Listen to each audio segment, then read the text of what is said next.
Hello, welcome back to Aetheral Space 13.20, Against the Rain, Part 1. Hi guys, Hello. We're here with Aetheral Space. Aetheral Space. Are you ready? Can you even fight the rain? Is he stupid? It's weather phenomenon. You can parry. Parry the raindrops. Yeah. What's this crazy dance that guy's doing? Wait, he's not dancing! He's blocking, At 10 he's blocking the raindrops. At 10 slashes a second, do you think he could do it? Maybe. Do you think that's enough? Nail Manrin. Atoy Muzazi. Grass crunched underfoot as Muzazi strode across the walkway high above. Blood squelched underfoot as Nail strode across the floor far below. Their eyes were locked onto each other and nothing else. Both of them understood, after all. The first one to lose focus would be the first one to die. Me when I have ADHD and I'm against Muzazi. It's over. Sorry.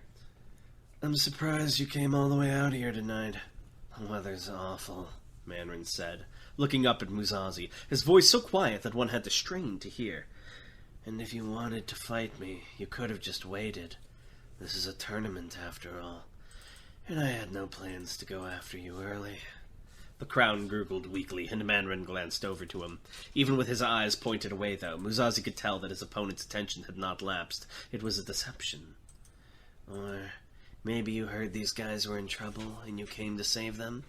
You seem like that kind of guy. It's a little late for that, though, don't you think? He wasn't wrong. As the crown squirmed on the floor, guts strewn out around them, they seemed seconds from death. Hell, in that state, they seemed seconds after death. It seems that one has some kind of physical ability, Nail commented. Probably boosts their survivability, too. I bet they're regretting that right about now. I'd ask them, but I'm fairly sure those are their vocal cords lying over there. What do you think? A taunt. Nail Manrin had judged Muzazi to have sensitive moral sensitivities. Sensibilities, that should be. Sensibilities, and he was doing his best to prod them. He hoped for a reckless attack that he could counter with precision. Well, things weren't going to go that easily for him. A toy Muzazi put ice against his heart and coolly stared down. You surprise me as well, Manrin, he replied calmly. I didn't expect you to be Dragon Hadrian's dog. Bark. Oh, that's cute. Nail Manrin's face reflected none of the levity of his words. As you say, Muzazi continued, they don't seem to be 2 slashes nearly invisible save for the slightest reflection of light against string, not aimed for Muzazi himself, but at the walkway itself. Assume walkway above. The walkway he was standing on, slicing away the section he was standing on, and sending it plummeting down. It was only when the shock of his sudden descent hit that the 3rd string went for Muzazi, aimed right for his throat.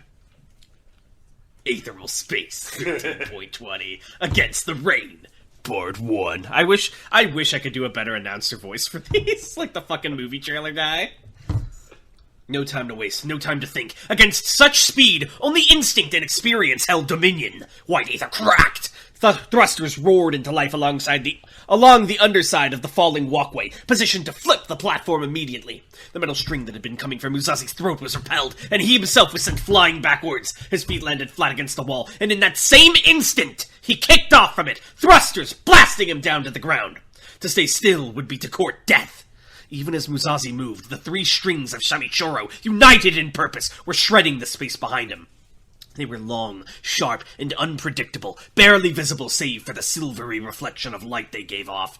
Muzazi decided he would do better to think of them as flexible, unseen swords. Even if he could withstand 1 or 2 direct hits from the Guardian entity, these attacks were not 1 or 2 hits. They were a mobile blender in pursuit. He landed on the floor, immediately rolling away from another slash of wire. He stopped mid-roll as a 2nd string came in from the other side, planting his hand against the ground and using a thruster to hurl himself up into the air. The 3rd string above, Muzazi adjusted his trajectory once again, hurling himself off to the side, towards the massive glass cube containing the skull of Granba. The skull itself was huge, too, nearly twice the size of a normal human skull, but that wouldn't be a factor in this fight. The defenses on these priceless relics were far too potent to break through and use them. However, the defenses themselves? Those could be a factor.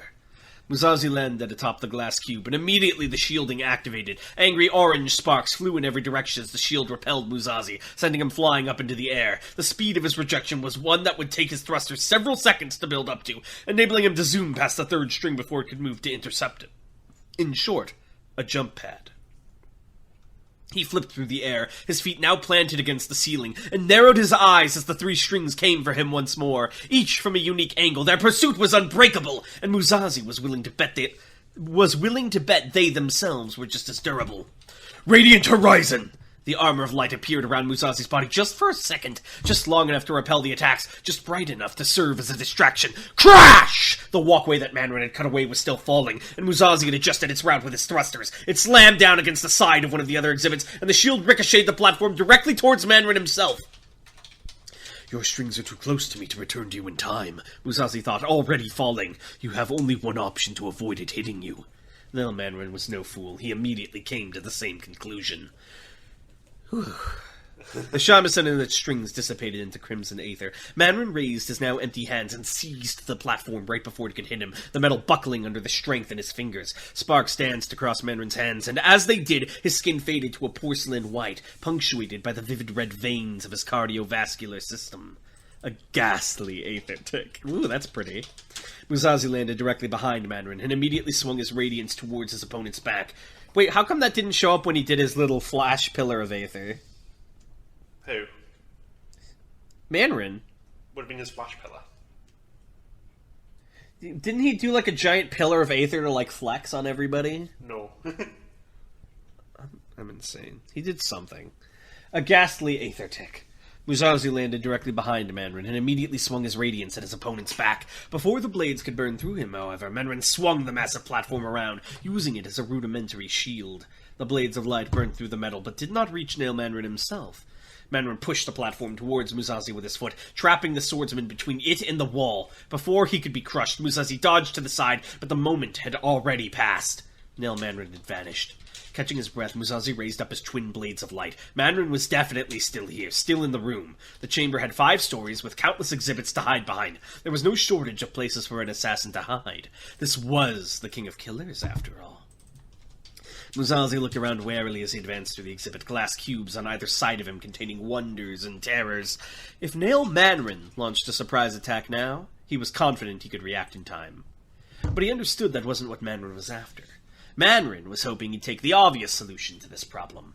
An aether ping.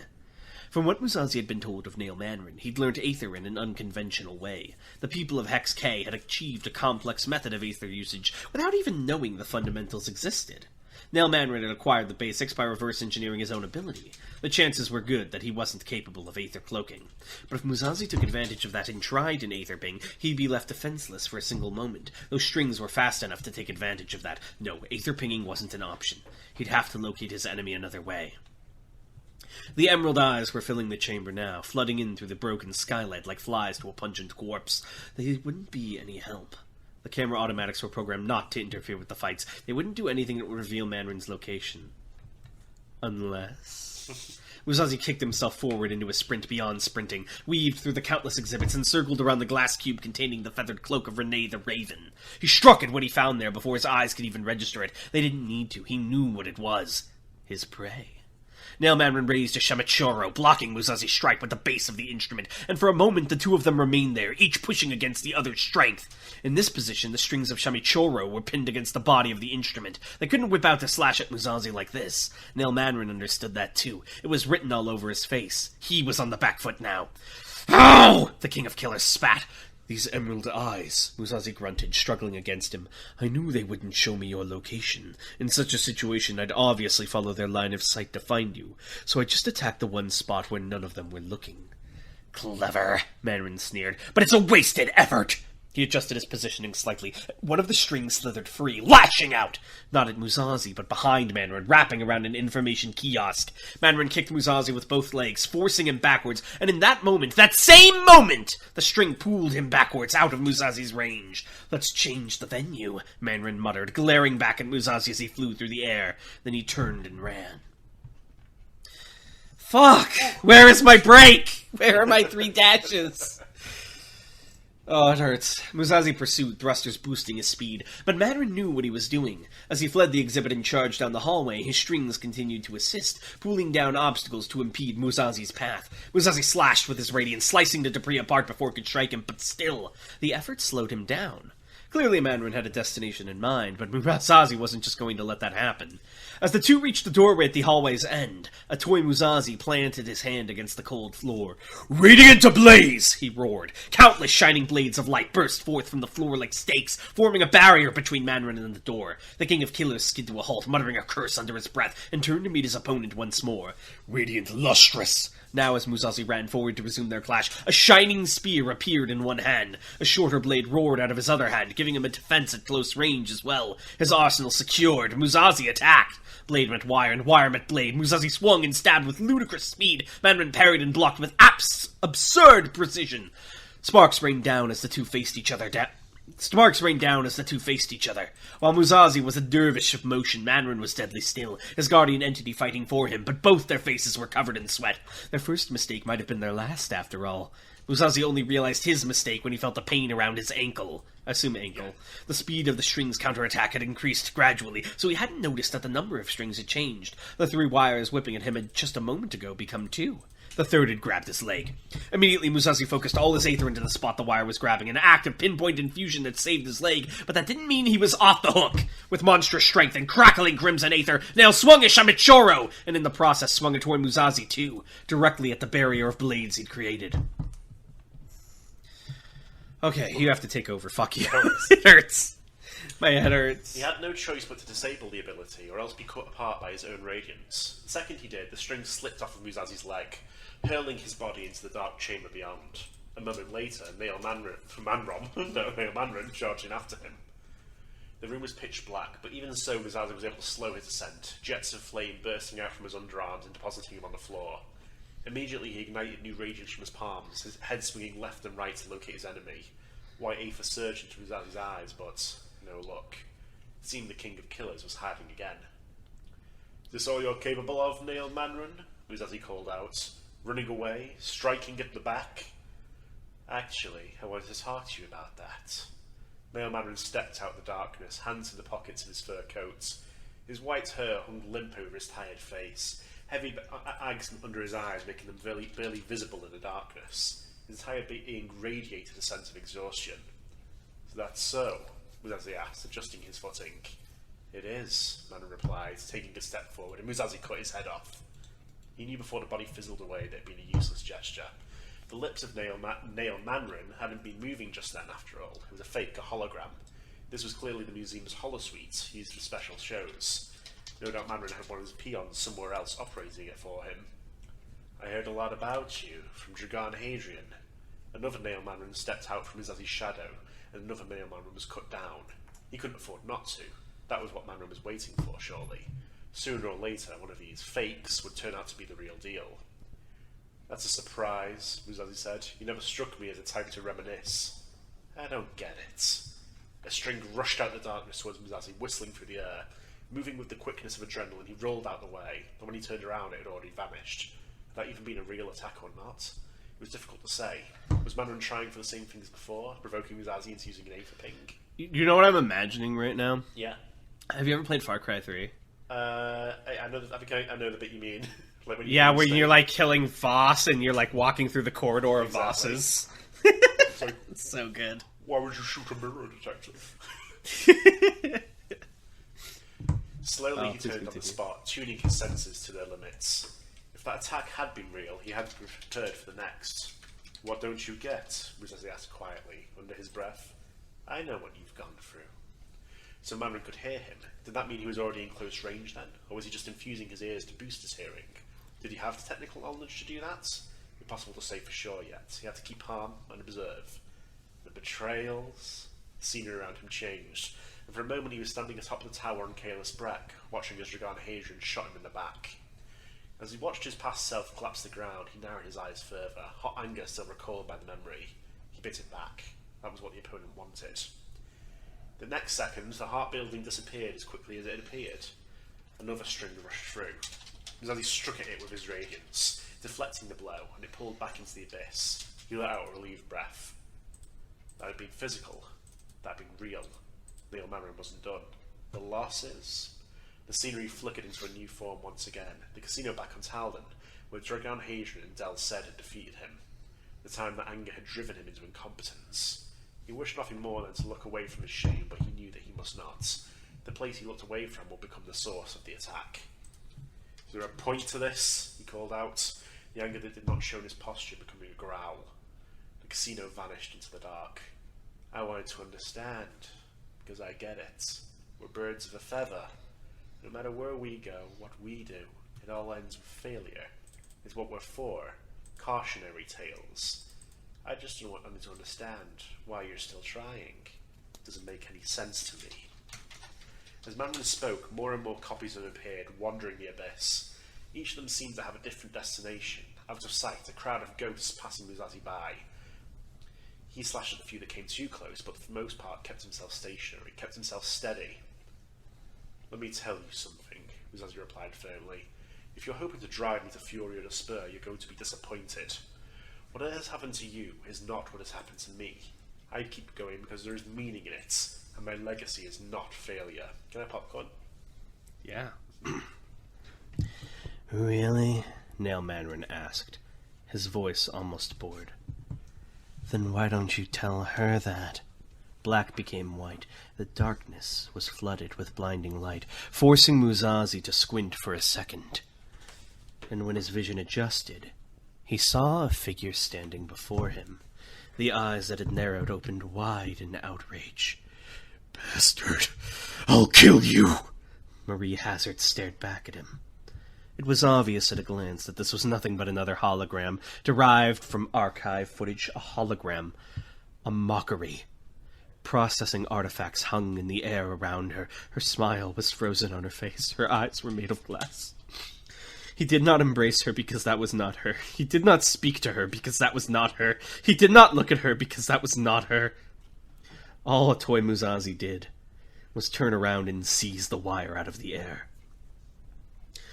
"Your attacks are getting predictable, King of Killers," he snarled, pinpoint Aether keeping his hand safe as he pulled on the wire. "Distractions and sneak attacks over and over again. I see. Perhaps you're right. You do seem familiar with failure." The holograms flicked off. His eyes followed the wire he was holding. Even as Musashi pulled, he realized that he would not bring his target to him. He had been tricked. The single string ran up to the ceiling, where Shamichara was suspended, its other two strings bound against pillars to hold it in place. Nail Mandarin was nowhere to be seen. "He can control the shamisen without touching it," Musashi realized. Shit! He turned around just in time to see the King of Killers. He turned around just in time to take a palm thrust to the chest. He turned around just in time to feel ribs crack. "Funny," Nail Mandarin commented, smiling a dreary smile. "I don't feel disappointed." A toy Musashi was sent flying backwards from the pinpoint blow, right through the wall and right through the window beyond that, out into the rainy night beyond. Nail raised a hand, and Shamichoro vanished into God's blood, reappearing in his hand a moment later. As he stepped through the hole he'd created through the wall, he scowled at the torrential rain pouring in through the window. It was a damn cold night, too. His breath came out as a pale mist.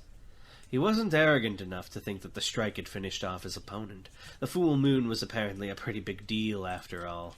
They were still feeling each other out. Nail brought his foot up onto the ledge outside as he stepped through the broken window. Sometimes he still couldn't believe just how advanced the galaxy at large was. He thought the capital back home was huge, but this city was an entire planet. Flying machines carrying thousands on their way, each building a giant cylindrical monolith covered in signs and advertisements and monitors. Just looking at it was enough to make one feel tiny. But he didn't have time for that right now. As expected, Toy Musashi was still alive. He could spy that little white dot of crackling God's blood far down below, on top of one of the bigger vehicles. A truck, it was called? Now that he'd been injured, was the full moon trying to make a retreat? It was far too late for that. He'd show him right here, right now, that all these efforts were meaningless. No matter what he did, he was doomed to misery, doomed to lamentation, doomed to despair. It was a lesson Toy Musashi should have learned a long time ago. After all, Nail Mandarin had. God's blood surged into his legs as Nail kicked off, the sheer force of it obliterating the room behind him. Like a cannonball, he launched himself straight down towards Musashi. Shamachoro's strings tensed up, ready to lance out and latch onto the truck as soon as it came into range. Before they could, however, bright 3 massive pillars of light burst out from the truck's carriage around Musashi, and as he raised his hands up above his head, bright specks began to flow out of those pillars and into his grip. White god's blood coursed all around as the shape of a sword slowly began to form in Musashi's grip. The sheer presence of it was such that Nail could feel his bones shuddering as he fell. He knew what this was. He'd seen this. This was the attack that Atoy Musashi had used to win his outer melee. While the man called King had been distracted, he generated enormous amounts of force with these macro thrusters. Force he transferred into his own blade as he swung. It was a sword of devastation. But it wasn't unbeatable. The fact that Atoy Musashi distracted King was the key. It meant that if he hadn't been distracted, he could have stopped the attack. The pillars were vulnerable. "Shamachoro!" Nail commanded, even as his voice was swallowed by the wind. "Honchoshi!" Ooh, is Honchoshi the one that was blacked out before? In an instant, the 3 strings returned to the shamisen like worms returning to the soil, and Nail's free hand, the secondary component of Shamachoro, the plectrum, a straight wooden stick, appeared. When it came down to it, Shamachoro was a musical instrument after all. It could be used like this. Oh wait, he learned in the time? Because didn't he not know it was an instrument? Yeah. He learned. Using the plectrum, Nail Mandarin plucked the 3 strings, and 3 projectiles of sound surged forth like guided missiles, slamming into the pillars below and dispelling them. Suddenly cut off from the power he'd been gathering, Atoy Musashi fell to one knee. He'd miscalculated. Shamachoro's strings lashed once more, latching onto the back of the truck. As they pulled Nail in, he roared into the rain. "Distractions and sneak attacks!" he mocked. "It seems you never mastered either!" Only, something was wrong. Nail realized it immediately, but it was already far too late. He saw that specks of light were still flowing into Musashi's hands, his hands that he'd been keeping out of sight since collapsing. He saw that there was the slightest smirk on Atoy Musashi's lips. He saw that the truck was still far too brightly lit. Back then, in the outer melee, there had been 5 pillars, hadn't there? The other 2 are on the truck's underside. Atoy Musashi had caught his prey. For a moment, Nail Mandarin seemed suspended in time, his eyes wide in shock as his strings pulled him in. Even the raindrops seemed to hang in place. Lightning crashed in the distance, agonizingly slow. The flash lit up the city. The thunder crashed through like a wave. 2 pillars meant this wouldn't be as powerful as it could be, but it was still far more than enough to kill a man. Musashi swung his blade in an upward slash. "Radiant Almighty!" and sliced through the night. That hurt. That was tough. Thanks. I'm beaming with pride. Alright, fuck, do we even have questions? I don't know. Hey, mama. God damn it. Hang on. Aether question. Do special officers have performance reviews? And if so, how are they judged? A successful mission ratio, kill count, etc. Well, yeah, it's mainly a matter of there's sort of like bounty systems going on that they're sort of subscribed to. There's various kinds of missions that can be assigned by the body or the commission directly. So, nice. Yeah, it's sort of ranked based on the performance in those areas.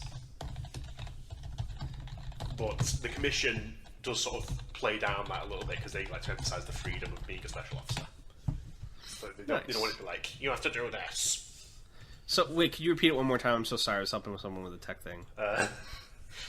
Say it again. Say it in red. Okay. I'm sorry. Well, there's like missions given by the body or the commission, and there's a bounty system that they're part of.